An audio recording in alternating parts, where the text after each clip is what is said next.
I'm Leigh Brown. This is Crazy Shit in Real Estate. And today is a little different because my guest decided to interview me. So, Eric Kistner, who's one of my dearest friends in real estate from Tennessee, and I are going to talk about housing, Western North Carolina, and lots of information. So, I hope you enjoy the conversation. I hope you drop us in some comments, and I'll see you on the other side. Hey, How are ya? how are you? Great. What about you? What is realestatecoach.tv? Is that the name of your school now? Yeah, that's the online version of it. So To roll it. It is fancy, isn't it? You got to have a .tv in your repertoire. I don't have a .tv, but oh well. Are you going to do North Carolina licenses too, or just Tennessee? I just Tennessee. Why don't you do North Carolina too? Didn't you at some point? You got your pre-license at some point. Didn't you get an instructor pre-license class built for North Carolina? Well, one of my agents went and got the instructor license, and so we have the school capability. But as of right now, she's a millennial, and so she's not sure if she wants to instruct. Oh, I love millennials. I mean, put her in front of somebody, nobody better. She's delightful.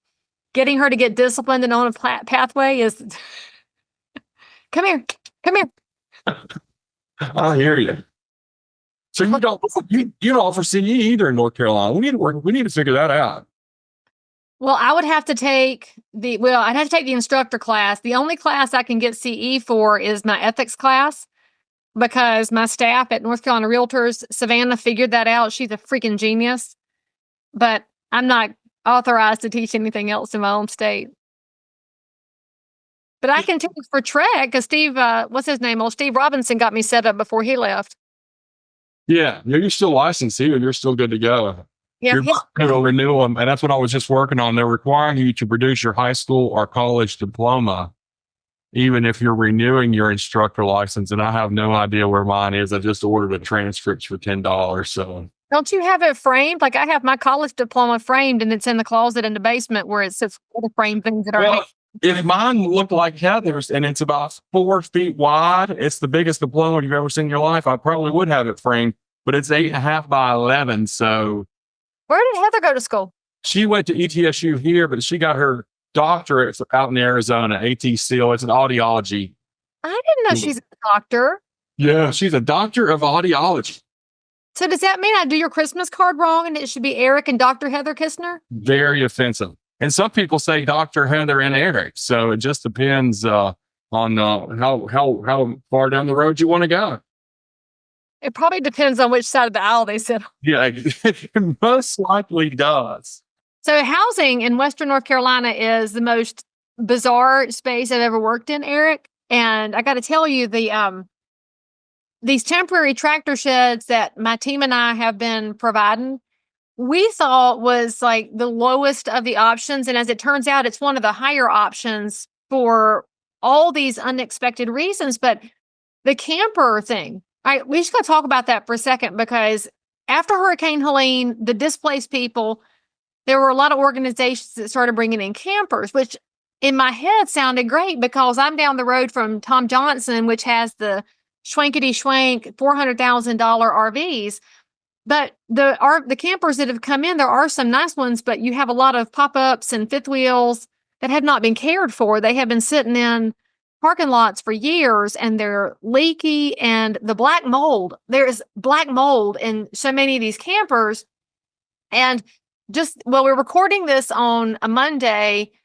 On the Sunday before this, so yesterday, we had to get a family out of a black mold infested camper and into one of our temporary tractor sheds because they were already getting sick after a couple of days in that camper, and it had been donated to a church, and the church gave it to these people. And I have to believe everybody has the best of intent, and that the owners hadn't used it, didn't know it was full of mold, and they probably just hooked it up to the truck and carried it to the church, and the church said, "Oh, thank you." And the church didn't mess with it and took it to this family. So nobody inspected this thing. They didn't vet it. So you put a displaced family at further risk, and then we can provide an 8 by 11 temporary tractor shed that's insulated and has wallboard and they can get out of the elements. And the family says, this is so much nicer than anything else we've seen. I mean, what are we doing here? I mean, Yeah. we're in real estate, right? I think what you saw when you came out to your. Well, that's what I want to know. Your podcasting listeners, do they know exactly what you're building? Because I thought it was about the coolest idea that I'd ever heard of. Actually, no, because I have not. Nobody's interviewed me about my. Well, let's reverse for all today. I want to hear how you came up with this idea. Because when I got over there, I just, you said do something, and you know how I am. I just jump. I don't. Said, oh, what you want? You want mattresses? I can. Yeah, whatever. So we show up over there, and I saw an organization like none other. There's workers scurrying about. There's food. There's drink. I was like, well, this is Leigh and Michelle for sure. But you have those sheds like you see in the Lowe's parking lot, and you're calling them. What do you call them? Tractor sheds? These are temporary tractor sheds because they're not legal term. So you can skid steer them anywhere you want on your dirt. And where we did 2 in round 1, we had some that we built entirely from scratch based on the plans that were donated to us by somebody in the Deep South who had been through multiple hurricanes. And so she provided the plan for us. But as it turns out, that was not the perfect plan for the North Carolina mountains, but we appreciated her generosity of spirit. And then we also had the other ones that were built by some Amish and Mennonite fellas. They built the shells, and then we went in to provide insulation and wallboard so that it wouldn't just be what did somebody call it? A freezer shed? Because in the mountains right now, if you don't have insulation and wallboard, it's just holding the cold air in. And so we had both of those going on, but they're called temporary tractor sheds for a very specific reason. With the breadth of what's happened in Western North Carolina, and not to diminish East Tennessee and not to diminish Georgia and Florida, but the bulk of this hit North Carolina, and the geographic area that was impacted is the size of Massachusetts. So you could take the whole state of Massachusetts and stick it in our piece of North Carolina that got impacted. That's what we're dealing with. And so where all the flooding and the landslides and all of the bad weather things that happened washed houses away, 100% destroyed. I think the last number is something like 1,800 homes, 100% destroyed. That's a lot of missing housing. So you have a lot of displaced people. And when you have all these displaced people, they'd like to go to their own dirt. And so they're going to be on their own dirt, even though some people, their lots are half the size and the river is 100 yards away. The geography is not the same geography as it was on September 26th. It's the craziest thing ever. So anyway, we're looking for a way to keep people on their own dirt because they don't want to drive an hour away to some hotel. They don't want to go to a FEMA trailer an hour and a half away. They want to be at home. So we knew, and I'm in real estate and you're in real estate. We know exactly what's going to happen. The minute you try to do something, you're going to trigger the authorities. Absolutely. And the authorities want to impose all of their normal permit and code guidelines under the veil of safety. That's their argument, is you're not safe if the authorities don't sign off on it, which we won't go down that rabbit hole because I'll spend so much time. And that's why the Fifth Amendment is written on my board behind me there. It says, nor shall private property be taken, because we are letting local bureaucrats impede the Fifth Amendment. But anyway, so I know people want to be on their own dirt, but I also know where there's authorities. And because I'm in real estate 25 years, I know that you don't trigger permits and codes until you're at 12 feet. And so knowing that 12 feet is where you trigger the authorities, our shed's max dimension is 11 feet, 11 inches. We sliced an inch off the corner to keep them under feet. So we trigger that. We didn't do any infrastructure. So there's no water, sewer, or electrical, plumbing that's going to trigger any of the trades. It is literally a shed on a skid, so not on a foundation that has to get checked out. You could, if your dirt starts to move, get your skid steer, move it over here. So it's temporary. It's a tractor shed, and it just gives people a place to stay in their communities. So we designed it that way. We also knew that FEMA was getting involved with where you could and couldn't get your money for assistance. And FEMA can't touch a tractor shed. And technically this is just a tractor shed. That's all it's designed for. And if somebody happens to go work inside their tractor shed and just work for so many hours that they need to just take a quick nap inside their tractor shed, they can. There you go. That is an absolute brilliant idea. So it's working out. So show the picture here. So when I rolled up on that former school site or whatever it was, you've got these sheds out here. People were actually coming in, putting studs, insulation, wallboard, as you call it, wallboard. And then a couple of call it beadboard OSB. Yeah. Well, those of y'all that are watching and listening, if you did not know it, if you compact your insulation, it does not insulate. And that is why you put the wallboard on top of the insulation. And because little people can't help but look at it and think it's cotton candy. And I think everybody grew up looking at the Pink Panther. Everybody wants to touch it. And no, you don't touch insulation, so you cover it up. Absolutely.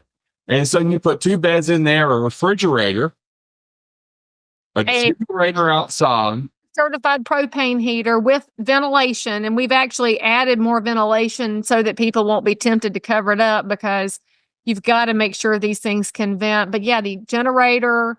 And then a porta potty, like a camping porta potty, was out there. That was all Michelle's idea. And it's so smart because you think about it, there's plenty of portable shower trailers at the distribution center. So people can go get a shower, but you don't need that every day. But you need the potty multiple times a day. So these camping toilets it's cold outside on your backside, but at least you got the little tent that covers it up. Absolutely. It's something. And then there were pillows, sheets, mattress protectors, the whole batteries. I mean, it was every single shed had its own, like 2 pallets of goods that went with it. And rug, we put in carpet pad and carpet that was donated as well, just barely knock out the cold coming up from underneath, because it is so freaking cold in the mountains right now. And we just trying to give people some measure of get out of the elements for whatever time you can get out of the elements, But I will say this, that my volunteer coordinator, Mary, she has figured out that there needs to be a little more loving attention to the sheds and make little bougie. So we had one of the ones we donated is a young lady. She's 19, about to turn 20, and she's pregnant, and she's got a 2-year-old. So we upfitted it with happy 20th birthday with some lights for her and a pack and play for the baby. So it's very personal. We had this other lady. She's just turned 60, and that video is actually on our Patriot Relief site because she gave us permission to post it. But she was living under the carport at her sister's property, but there wasn't space in the house because the house has damage for her to be in the house too. And so this woman's been under the carport, and her response to us was, somebody must need this more than me. And we're like, baby, no, you're number one. This is yours. And it's a gift. You don't have to give the shed back. It's your shed forever. And so we decorated it for her, and she couldn't believe it because she kept she wasn't text, she was Facebook messaging me, and she's like, I can't believe this is really happening. I met with Mary, and this is really happening, isn't it? And I said, yes. I said, because our donors want to take care of you in a really good way, and this is yours. We're not coming back after it. It's your shed. So after you get your house fixed, you got a shed. It's freaking amazing. So tell me this, and I want to ask you a couple of questions about that, and then I want to tell you a couple of areas where I'm frustrated. What does it cost to put one of those sheds together, buy the shed, do what you did to them, put all the stuff in there and move them? That's number one. And how are you matching up these sheds with these people? How are you identifying the people? So very good questions. The total cost per temporary tractor shed is right at $5,000 with all the stuff that we put in it. The accoutrement. But we were able to get that cost down because we had a foundation in Georgia donated the generators. Some mortgage lenders donated the propane heaters for the properties. There was a great mattress company that cut us a great deal with some donated mattresses and sleeping pads, and then a great cost on the other ones. So we've really been able to keep the costs down, and the rest of the money has come from just individuals all over the country. It's the coolest thing ever to watch the donations come in, because realtor associations have trusted my organization with their dollars, which is, I know I've built a lot of trust over the years, but I'm still flabbergasted that people trust me enough to send me their dollars when they don't necessarily know me. And then brokerages have sent in dollars. Churches have chosen us, like they're choosing us to do their work in the field. And then individuals, like somebody will send $2 and somebody else will send 1,000. And it's my favorite ever was this one check that came in because I've discovered the people that love Patriot Relief are paper check people because obviously they're my people. And on the address thing in the corner, he had scratched it out and wrote anonymous. And I'm thinking, baby, I can read your name and address. It's fine. I won't tell anybody you sent us your dollars, but it's really cool to see how people have responded to an opportunity to help. And I had told this one organization reached out to me and wanted us to do a larger tiny house project. And I said, no, I appreciate it, but I'm trying to operate under the triggers. And I like this really cost-effective thing because we can do more of these than if we're trying to do something bigger. And there's other organizations doing those. And it's going to take all the solutions to figure out how to get through winter in the mountains. And this is our niche for serving. So our dollars are stretching really good, but then the recipient piece has been a little tricky because as in any disaster, you have people that are capitalizing on it. And there's one lady who I found out her whole story from another nonprofit that we've worked with, because I think a lot of the reputable nonprofits, we talk to each other now because we know there's a lot of scammers. In fact, there's some churches that are scammers, and I'm not even go down that road, but not every church can be trusted. But the Bible tells us that too. But anyway, talking to this other organization, and he was saying, yeah, that lady right there, he's like, she's received 7 campers. She sold 6 of them for drug money. And I was like, thank you.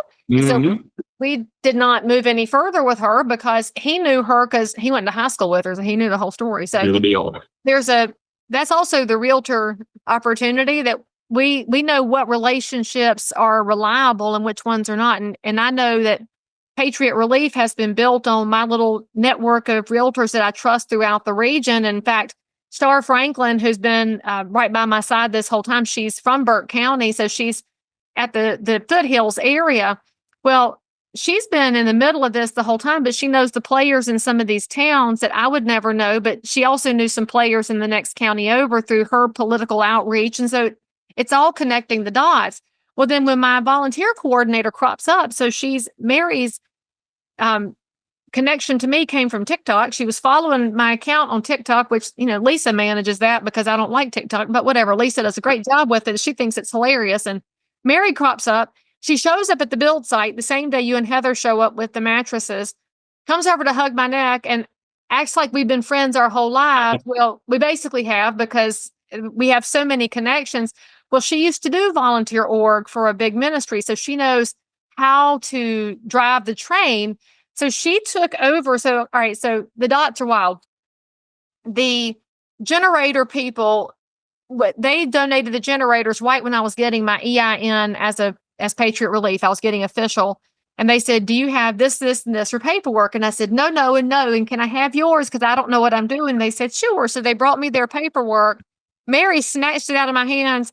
She went and found some whiteout, which I didn't even know still existed. So props to her. She whites out their name, writes ours in, gets the little volunteer lady from the Trail of Faith down to bottom of the hill. If you saw the bottom of the hill, and they went and found a printer. So she makes these forms and she heads out to talk to our recipients. And so as she's talking to them, she's on site, talking to them, looking where the property was and evaluating the need. And she knew the questions to ask. So she discovered who was really in need and then who was trying to get a free shed. So she went through the whole process. This is how it's going to work. And she has done, I can't say enough good about her ability to see through the bad information to see who really needs help. Because as I've already mentioned, it's in the mountains, it's hard. The ones who really need help don't want to accept it. And the ones that are yammering for it, you have to make sure you ask correct questions. And so we've coordinated with volunteer fire departments. We've coordinated with churches, but we're also communicating word of mouth because there's a large Spanish-speaking community in the Western North Carolina area. And when English is your second language, it's even harder to navigate a disaster. And for anybody who doesn't understand those dynamics, I want you to remember the storm hits in the middle of apples. We're towards the end of apple season.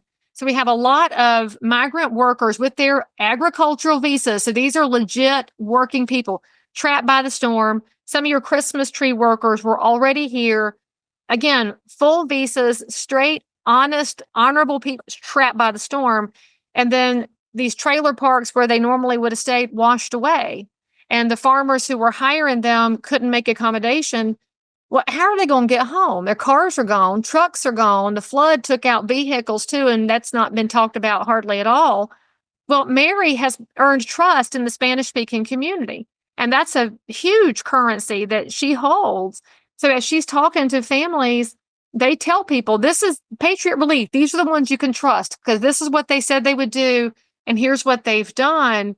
And so our recipients have not been through social media. If anybody's wondering why we don't post on social, hi, looking for recipients, because we know that attracts the people who have the best intentions in mind. And we can trust it when a neighbor says, call these people, they'll help you. So let's back up for just a second. You're a successful realtor, successful speaker. You've got all this stuff going on. You're going a million directions. You got kids in college all over the country. You got this stuff going on. You got a husband that sometimes you have to see him. You know, you've got a lot of stuff going on, right? So you wake up the day after the hurricane and you thought, hey, I've got to do something. All right. So to be fair, Steve Brown has admitted he's married to a whirlwind. So that's probably the best way for him to describe this. And our anniversary is September 27th. And so our anniversary landed on the Friday while the storm was hitting and the floodwaters were still rising because they rose all the way until middle of the day on the 28th because that water's coming down the mountain. But this is not the first hurricane that's hit on our anniversary. This will be the third one. And so Steve already knew that what I was going to say is, I've got this 15-foot moving van from my real estate business. We're going to park it at the town hall and let our clients come fill it up and we'll do our good thing because he drove with me to Conway, South Carolina in hurricane. I guess that was Matthew maybe or Florence. So we're riding through the sandbags in the National Guard to go to the Beulah Baptist Church and drop off goods. And he just knows that's what we're going to do. He's going to drive now. Well, when this one happened, he kind of expected we'd do something. And that's what we did. We posted on Saturday. We're going to fill the truck up. And I thought, Eric, it would be like every other storm where we do our bit and then we just get back to real estate. But this was not that storm. This is not that moment. This is obviously what God intended for me to get tangled up in. And it turned from we're going to fill the truck up to we're at the NC State game on Saturday, the 28th. And it was parents' weekend and our son's in the band. And so as band parents, I only have to pay attention during halftime, so I don't care about state. I went to Carolina, and so I'm not watching that ball game. And so I'm on the phone with a friend of mine who's a mayor in one of the affected towns, and he said, we don't have water. Our systems are down. And I said, I got you, boo. So I talked to a friend of mine who had a horse trailer, and so I'm coordinating getting her horse trailer with some pallets of water sent out to this town, and that was when FEMA was starting to roadblock 40. So she had to go like this to get to the town, and it took her 3.5 hours to go an hour and a half. So that's when I already knew something was going to be different. If I'm sitting here coordinating water for a mayor and I'm a realtor. Right. And the people that have come at me for, being dramatic or not telling the truth, you just should know that first weekend, that mayor had another mayor call me who had another mayor call me because they couldn't get a hold of the state government emergency office and they couldn't get a hold of FEMA. So I was getting tangled up in it already. And so then we posted our normal come fill the truck up hours that Sunday. And darn if we did not get enough to fill a semi. And so I'm like, okay, we got a semi. And all these other people, hey, can I keep bringing it? Can I keep bringing it? And then the semi got donated. And the volunteer shows up and then the flip-flop situation occurs. And it was like this. And to be quite honest with you, I own the brokerage. My agents do most of the selling. They were free to sell. And I was able to be really focused on what I can do in my own state. And frankly, I've never been so glad to have lost a congressional election as I was to lose here because I was available to do this. Absolutely. I'm so glad that the National Association of Realtors did me dirty because I was free to do this. 100.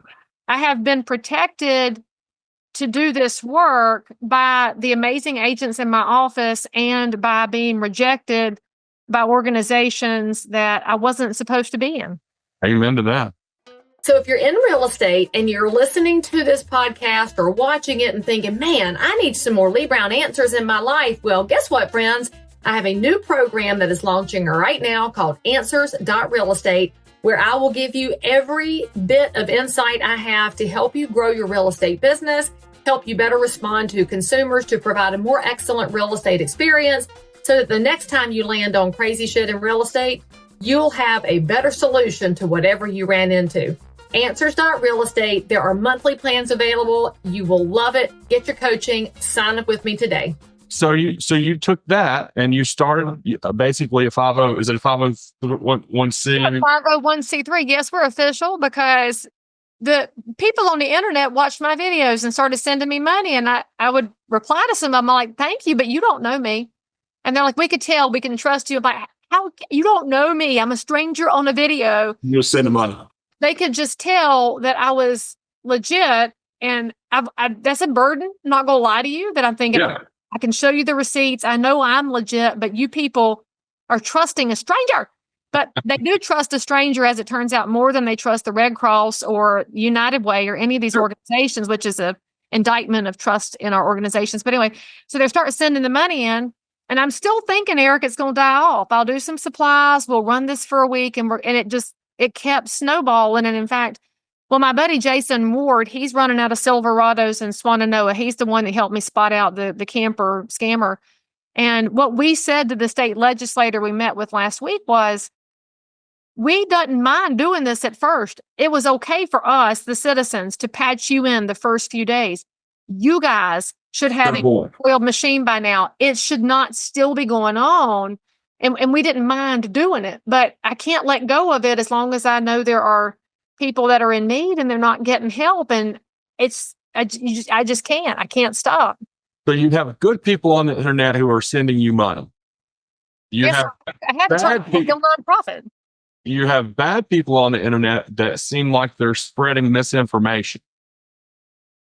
Right? So that's part of my issue. And my other frustration, and I want your listeners to understand what we're talking about when there's a deep level of non-comprehension on how you have a flood in a mountain area. And why is it these people, as you hear on Twitter and Facebook, why didn't they just have flood insurance? Can you explain that situation in your way? I mean, I know why they didn't have it, but I want to hear you tell your listeners why they don't have flood insurance, why we can have a flood in a mountain town. Okay, so there's multiple things to take into consideration before you become the person who types in all caps, they should have had flood insurance, because that's the phrase that makes me want to throttle people through. It does me. I should not want to throttle anybody. That is not. But in a Christian way. Throttle in the Christian way. Okay, I guess I could say toss tables, because Jesus tossed tables. That's right. Toss tables. All right.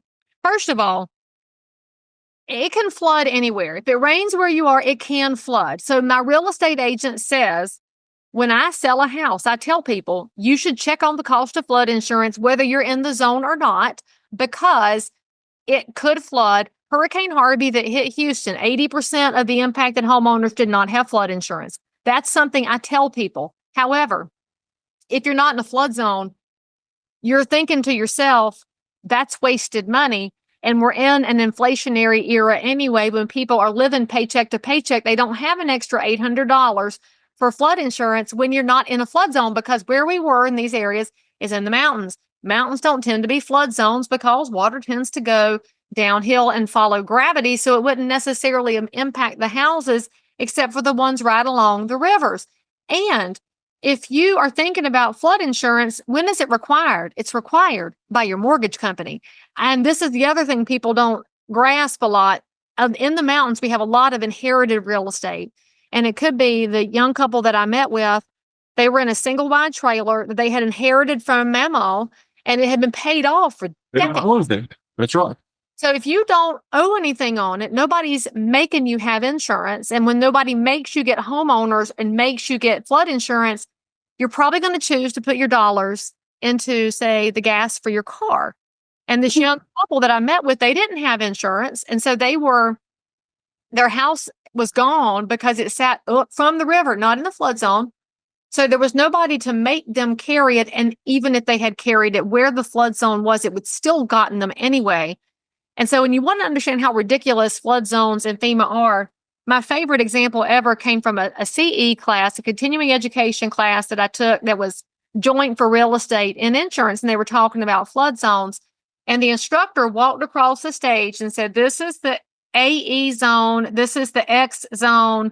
This is the whatever the next one is. And there's this one. So she showed the 4 zones walking across the stage. And she said, now somebody tell me if the water knows where the lines are.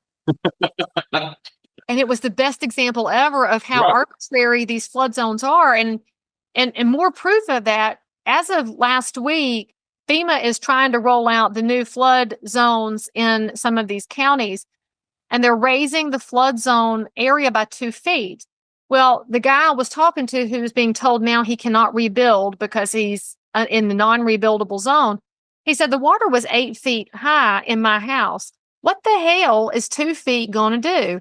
It still would have flooded under their new rules, but now they're just telling me that a flood of biblical proportions that has not happened in recorded history is going to keep him from rebuilding, which then feeds all the conspiracy theories on the internet about the cloud seeding, which, yes, there's data and papers that talk about manipulation of weather. I don't know what's true or not. Does it feel weird? Yes. Can I prove it? No. So I don't go down that rabbit hole. And then you got the people that are worried about the mineral deposits. Is that shady? Absolutely. Can I prove it? I can't prove it. And I don't have the energy for that, but I do have questions. And so I'll just say I have questions about those. What I don't have a question about is that the people who did not have insurance should not be punished for not having insurance when you have a flood of biblical proportions. And to top that off, so I've been doing applications for the Realtor Relief Foundation, which the realtors have given $1 million that is applicable to $1,000 per household when your application's approved. And I've met with people who had flood insurance, Eric, and this one crowd, they had all the correct insurance. Everything was current. Flood insurance is only paying them $25,000. And I said, wait a minute, your house is gone. Like their house washed away. I have the video. They shared it with me. And the max payout from FEMA is supposed to be $250 on flood insurance. FEMA only approved them for $25,000, and they had the insurance, and they should have had protection. So on the internet, slow your roll. Don't get mad at the citizens. You can be mad at your government for frittering away your tax dollars correctly. So that as you were talking about that, it led to another thing that I think that people are misunderstanding.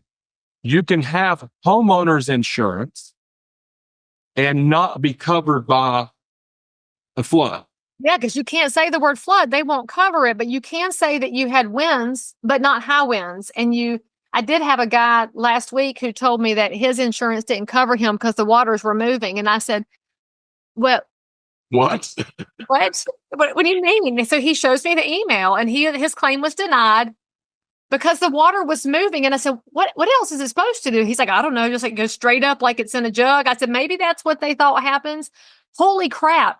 Who are the people in charge of these decisions? I don't think they have common sense. And I think they must be just little bureaucratic apartment dwellers who live in a cubicle who've never gotten outside of their little zones. It's crazy.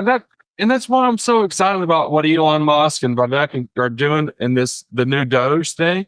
Did you post on X, or maybe you reposted it, a $78 million study that they're doing to determine what causes the floods? Yes. Tell me about that. What in the world is wrong with these people? I don't know, because if you'd let me have that $78 million at Patriot Relief, buddy, I would go out and buy more roofs and do more repairs and pay for some mitigation. The money, if you put it in the people's hands, would keep them in their communities.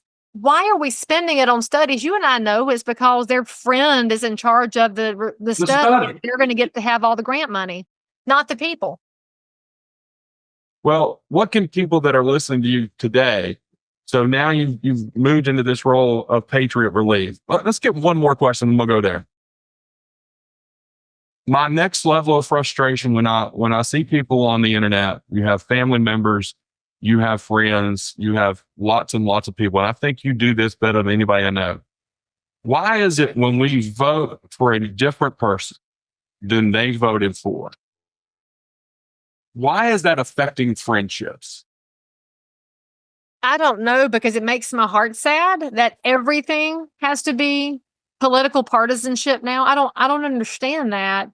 And I love that my friend group is not all exactly like me. In fact, one of them is very wired differently than me. And she wanted to have a conversation with me a couple of weeks ago because she thinks I'm too partisan in my Patriot Relief because she supports FEMA.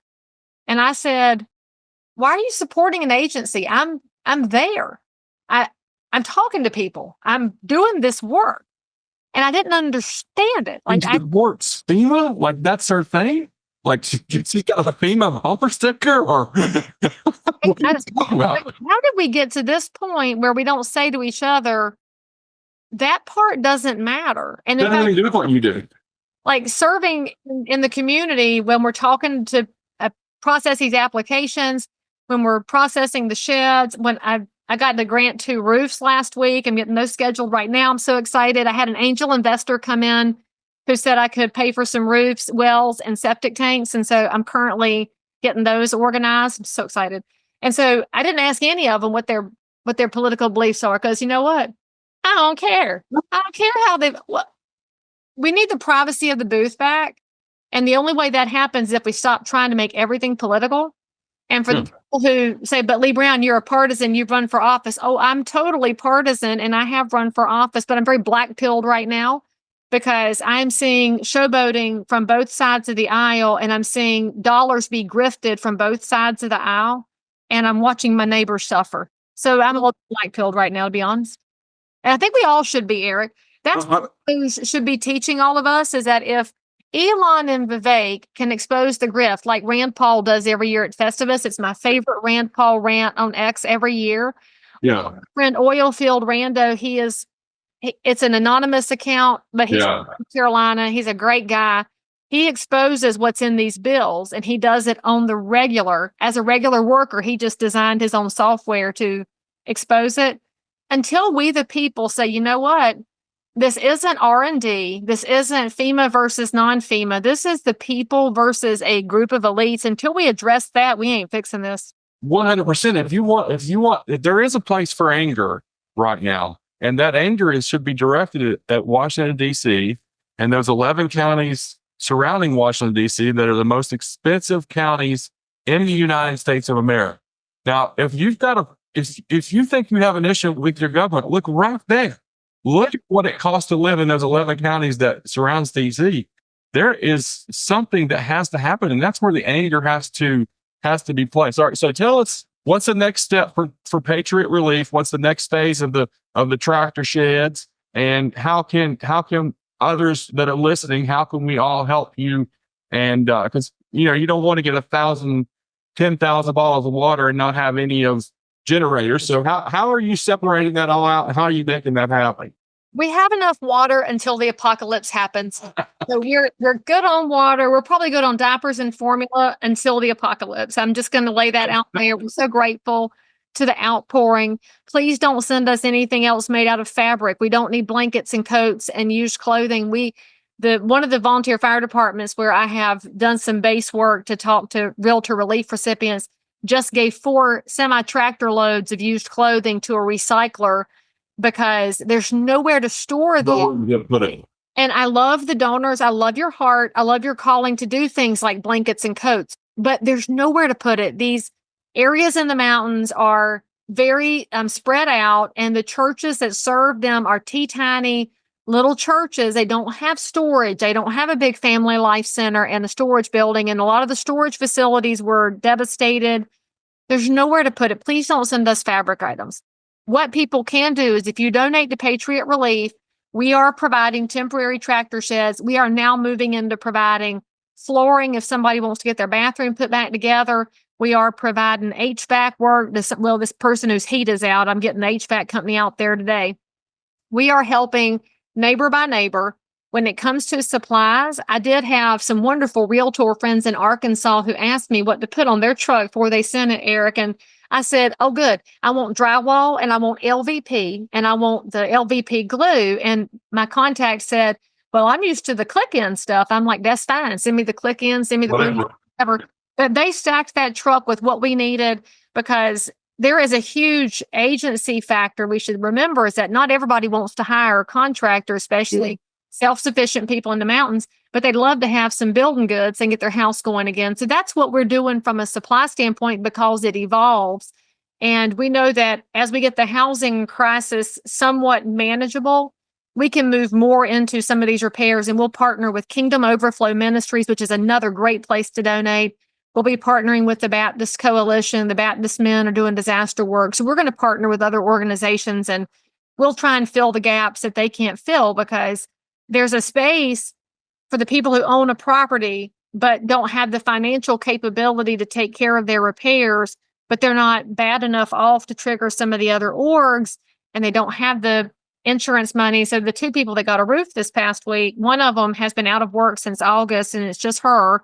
And the other one is a disabled couple. So they're on fixed income, and they can still stay in their houses, but their houses have issues. So we can take care of that. And that's what Patriot Relief is going to do. We're just going to evolve with the crisis, and we're going to keep helping. And there will be another blitz coming for these temporary tractor sheds where we'll have a space for skilled volunteers who have carpentry, installation, GC experience, and unskilled people who can do what they're told. That's the most important thing for the unskilled volunteer is to follow instructions. That's really That'll be coming up here very shortly. If you got a few more minutes, let's talk business. What's going to happen and what is happening? What are you seeing boots on the ground with real estate values in Western North Carolina? Do you have investors coming in? What's happening over there? Well, it's interesting. There are investors that want to buy land in Western North Carolina. Some of them are ministries. The Cajun Navy bought some land, and it feels kind of weird because that feels like a temporary purchase. And I don't know if there's a flip intent. Are they going to give it to a ministry later? There's a lot of uncertainty there, which causes heartburn for those who are vested in North Carolina's long-term health and well-being. There's people that want somewhere to go and they want to stay in their communities. The housing is going to have to be rebuilt to a large extent. The value piece is a question mark because you've got a lot of properties that need the repair work before they can come back. There's also been a belief that you don't buy in some counties now and you should buy in others. And so in real estate, we're constantly telling a story, as you know, and it's the story here of if you want to be in this community, then let's find you a property and let's figure it out. But there hasn't been a skyrocketing yet. I think it's just because we're still in the trauma phase and we're still in the management phase. But I got a text from one of the recipients that I'd worked with. She takes care of a disabled brother of her own. And her text to me said she's currently renting a trailer house. Let me read you this text. She's so cute. Let's see. I got too many texts on my phone. She said, do you have any contact information on rent to own? We got some funding to get us a home again, but we can't buy. So can we rent to own? It's a battle to take care of my brothers. And so I'm going to get her connected to a local realtor. But she's the same one who said when she got her realtor relief money, like I got all dusty when I read this because she got her check the Monday before Thanksgiving. And she said, this is a lady I had prayed over. So whenever I'm handing out realtor money or doing our Patriot Relief, I asked them if I can pray over it. And only one person told me no. And I prayed after she walked off because I could teach something. So she said, Miss Brown, I got that check today. Perfect timing for me and my brothers. I can't begin to thank you for all you did. My family will have a Thanksgiving dinner now, thanks to you. That's where this matters. And I think the media, of course, long moved on. Act like everything's fine. The legislators are grandstanding for money, but you got a lady like this who her realtor money got her Thanksgiving dinner, and now she's ready to rent to own because she wants to be there. And I asked her which county she wants to be in, and she gave me her counties. So real estate's alive and well, and the rebuild, having a great conversation with Clayton Homes. As you know, they're out of Tennessee. and they've got this new cross mod product. Have you seen the cross mod? I saw the ads for it. Yeah. Dude, it's the coolest thing ever because it appraises comps with stick build. Yeah. Oh, wow. You can get them up in 30 to 45 days. And so I'm hoping that we can get some help on those. I know they're working with, there's an East Tennessee coalition of 100 homes. Have you seen the 100 home project? I don't think I've seen that one. No, I don't think I've seen that one. I'll tell you the name of it because one of my ministry partners. Is it Appalachian something or other? You're one of the partners. This is called the 100 Homes Project. This is Tennessee. And the Appalachian Relief Coordination is involved. Altar Fellowship out of Johnson City. Do you know Altar Fellowship? Yeah. So they're good friends with my good friends, Dutch and CC Sheets, who run the Give Him 15 ministry. I love them so much. So anyway, we were talking about that and what we could replicate there, but I don't know why I got down that rabbit hole, but. So you've mentioned it a couple of times, and before we go, and I want to make sure we're clear on it and everybody knows what you're talking about when you're talking about realtor money. And you were the one many, many years ago that you introduced me to the Realtor Relief Foundation. And I knew what it was. I just didn't know what it was. Right. So this is an organization that came from September the 11th. Yes. 2001 and grew from there. And a realtor, right, that started making calls just like you did. Yes, it's from the realtors for anybody in the disaster community. And but it was just one realtor that starts making calls, right?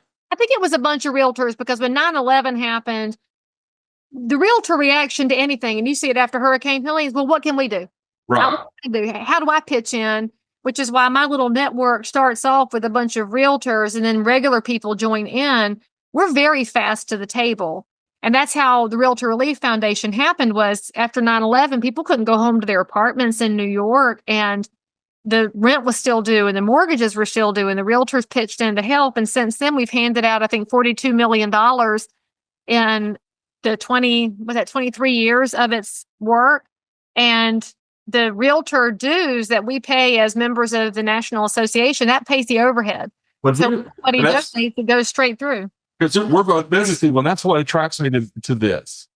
Because you've been to DC, you walk around the White House. There's a nice building right there just beside the White House called the Red Cross headquarters. Most expensive real estate in the world. About a 6 iron from Joe Biden's office. Well, 6 iron for me, not for him. And you look at their paraphernalia and their marketing, and they claim a lot of their money goes to victims. But and that may be true. I don't know. I'm sure some of it does. They've operated some shelters. I'm sure they've done wonders in Haiti with the hundreds of millions of dollars we sent them. But what I know about that RRF is if I go on today and I donate $1,000 or $50 or $20 or $10 or $5, every bit of that goes to somebody, and it goes to somebody very quickly. Right. Like, Realtor Relief is in a community on average 90 days earlier than FEMA. And I didn't realize that was true until I'm sitting here filling out applications. My North Carolina realtor staff was literally texting me as we were answering questions about the applications because, for the record, if you are in a state law, I would not go anywhere near the North Carolina mountains. When I've seen these title chains on these properties, it is the craziest mess ever, but that's all good. So we're working together to prove ownership so we can issue the checks. And then the checks are showing up 2 weeks later. That's how fast our staff, especially Caitlin and Jessica, it's unreal. They've just gone all in to go fast on this because it matters so much to this lady here to have Thanksgiving dinner. So there's two types of people that listen to your podcast, those who have a real estate license and those who don't, right? So if you have a real estate license and you don't know about the RRF, now is the time to educate yourself, hop on the NAR's website, find out about it, because this is literally the best program going. It's also a way now that you can get the word out to people who are victims of floods and natural disasters. It's not just going to Western North Carolina. Anywhere there's anything, we show up, and we show up in a big way. We showed up in Maui after the fires, in Hawaii. We've shown up in Iowa after the derechos, and in California, New York, Florida, South Carolina, you name it. If somebody has brought us a grant application, we have done our best to say yes. And I think it's a very short application, very easy to get. So if you're a realtor and you complain about your dues, because at that time of year, we start complaining about our dues. Here's what I think about. I think about the people in Western North Carolina that are being helped, because there is no overhead to this program because we pay it. And then if you're not a realtor listening to this program, if you know somebody that's a victim of flood, get them in touch with RRF. How much did you say we've given out? Well, we've given out $1 million in North Carolina, and we have 1.25 to give out. So we're still processing applications. There was also money given to Tennessee. I think y'all got $500,000. I think there's $500,000 in Georgia, probably another $1 million in Florida. And that's just from Helene, not to add up all the other tragedies that we've given to this year, which I think is over 11 million in 2024. So if you're a regular person and you want to give to an organization that is 100% pass through, Realtor Relief is that organization, rrf.realtor. And then your money will go into the kitty to be able to respond quickly. And the reason able to respond here is because somebody gave after a storm previously. But we can also go directly to Patriot Relief. Right. I'm also 100% pass through because I am staff. Congratulations and thank you. So you can go to patriotrelieffund.com and we'll actually. So that's a way of directing your money. If you have a certain passion for Helene or anything like that, go to Patriot Relief. Leigh Brown's going to get the money straight to the victims, and we're just so appreciative of everything you do. What else do you need to tell us that Leigh Brown's got going on? What do we need to be aware of as we're going through this crazy world over the next couple of months? If you're in real estate, you should totally buy my online coaching and training program so I can afford to keep doing Patriot Relief. So if you want to support the cause, you can pay my bills by buying my coaching. No, somebody asked me the other day why I've been teaching a lot at the local association, and somebody asked me why I don't do other associations. And I said, well, I don't have any material. I just watch Leigh Brown's stuff and then say it in the way we say it here, not the way she says it there. And I don't have any of my own. So that is a great way to pick up. That's Leigh Brown University, which is a great way of helping out the cause here. I mean, if you want to make it Eric Kistner University, I'm all for it. You're still going around the world to speak. Many people might know that you're most requested real estate speaker in the entire world. You've written, I don't know how many best-selling books. But number 4 is emerging now, and it's going to be my best. It's going to be my actual bestseller. And what is 4? Keep me down. It's coming. What is it? What's the title? What's I ain't there yet. That's way too far down the pike. Is it about real estate or what's it about? No, it's about what happens when you surrender to God and he says, all right, you sure about that? Let's go. There you go. That's a great one. I like it. So your political future, tell us about that. I think I'm done with all of that. I feel the Lord has closed that door, and if he reopens it, that's fine. But I think I can do greater things outside of the halls of power than in them. Well, you're doing some great things already, Sam. We're so thankful for all that you do. And please let us know how we can help. And as the days go on, the needs start to arise again, just let us know and we will be there for you. I will. You can bring me some more mattresses, and I'm going to take my show back now. And thank you for taking over. I have a warehouse full of mattresses with your name on them. So you just let me know when the sheds are ready. I mean, we probably shouldn't say that in NAR world because it's got a whole different set of connotations in realtor world to talk about mattresses. Absolutely. Just kidding, not really. So anyway, Eric Kistner from the Northeast Tennessee Association of Realtors and all the towns in that area, why don't you tell people where they can find you if they want to talk to you about your realestatecoach.tv, your license in school, your teaching and speaking? How do they find Eric Kistner? You could find me online at realestatecoach.tv. I run a pre-licensed school here in Johnson City where we help all the young kids and the old folks who want to get their real estate license, and we do that every month. And that's my new passion in life. I love helping people get through this licensing exam. As you know, it's a very arduous process, and not everybody passes it. And sometimes our smart people don't pass, and our people who you don't think are going to pass do pass. And it's a fun thing. And I also teach continuing education classes at our local association. Teach in Tennessee, we have a class called the Core. Do you have that? It's like a 6-hour CE class. It's part of our 16. Or it's just called mandatory update. It's not as friendly. So you got to give it a cool name. You got to call it the Leigh Brown Core when we get you branded as CE instructor. Yeah. So it's a 6-hour class, and and much like you are a great teacher, but you are an educator, but you're also an entertainer. So I tell every class, I feel like I'm more entertainment than educational, because you're talking to realtors who've had this class 6 times. They know what's in there, so you have to entertain them. And I just take stuff that you say and say it over again. Hope they haven't found you on Facebook yet. So, well, I hope they do find me on Facebook. They can follow both of us. I'm fine with it.